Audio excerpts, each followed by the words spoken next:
Қарасу ауданы Қостанай облысының шығысында орналасқан.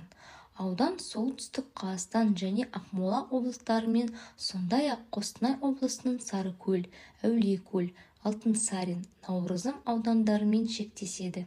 Аудан 1939 жылы 16 қазанда Обаған ауданының, қазіргі Алтынсарин ауданы, ықшамдау есебінен Қазақ Кеңестік Социалистік Республикасы Жоғарғы Кеңесі төралқасының жарлығымен құрылды.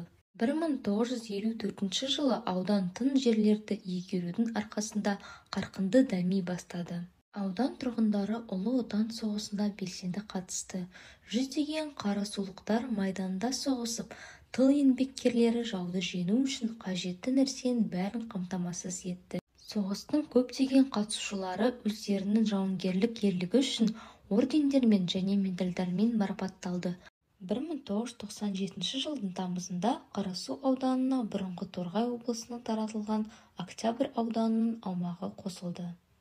Аудан құрамына 12 ауылдық округ және ауылдық округке теңестірілген 7 ауыл кіреді.